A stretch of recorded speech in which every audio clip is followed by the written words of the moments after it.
Hello everyone, my name is Jan Exodus Kabate. Karon tayo atong tatalakayin ang technological. Ano nga ba ang technological?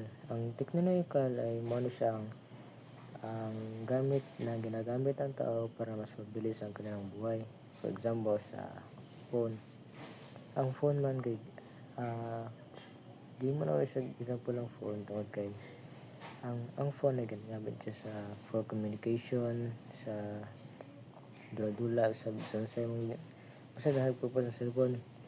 Mo na siyang mas mapapabilis ang buhay ng tao sa cellphone tungod kay for communication, di ba? For example, mas mapabilis siya tungod kay di na ka mag dili na ka mag adto sa iyong barkada para mag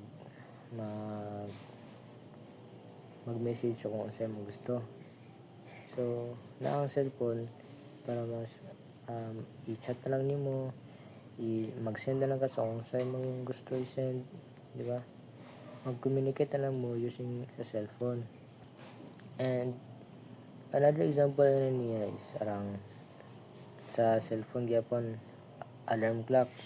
O kung wala mo kay mga sabay sa inyong balay, kung gusto ka magmatag sa iyo, magkatog para magmatag sa iyo para matug so magamit ka alarm clock using sa cellphone nimo.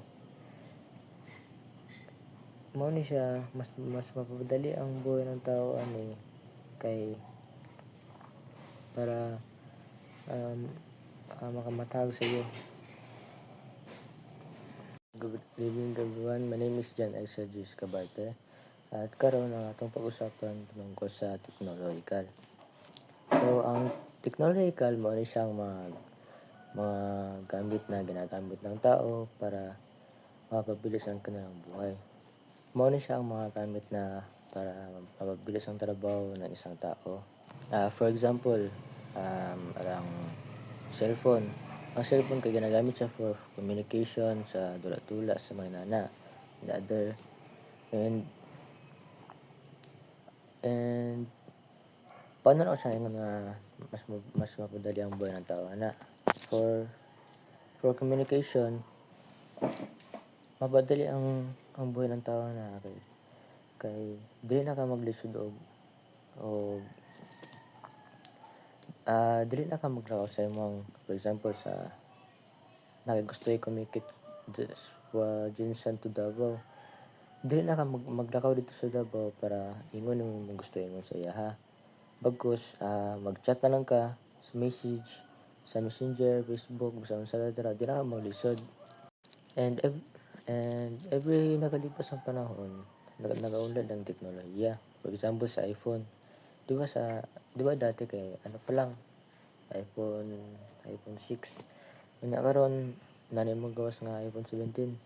So habang nagalipas ang panahon, gaunlad siya, bago. So arang every year nagaunlad ang isa ka teknolohiya. So ang teknolohiya napula siya positive effect o negative effect. So una na tang positive effect. Ang positive effect kanang teknolohiya is mas dali na ka makasabog og impormasyon. Halimbawa naginog sa diri sa ato mas mapabilis lang nato makita ang I mean mas dali lang nato mabalan sa unsang kakusog kong lino nga nagtama diri sa tuwa because mag-message ang MDRRC. Mo na silang naga-inform sa tuwa para kabalo ta sa unsang sa para kabalo ta sa kung unsang kakusog ang lino nga nagtama diri sa tuwa ug aware pa ta sa aftershocks. Pabilis nito ang daloy, mensahe, ideya sa iba't ibang panig ng mundo. Tungkol sa negative effects sa teknolohiya, technological. So, pagabot dito sa negative effect, dahon dito mga kuano kay sa ginabuhat ba nato ni.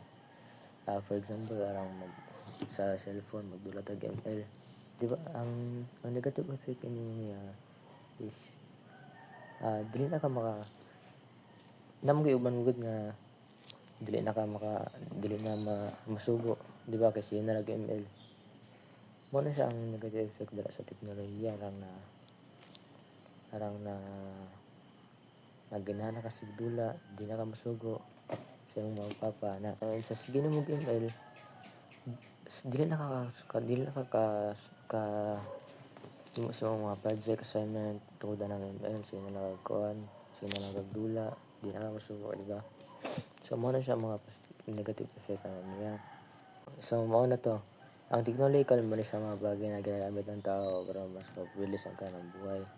Dali na ta makapag-communication, dali na lang sa ato ang mga button 'pag magamit ang technology.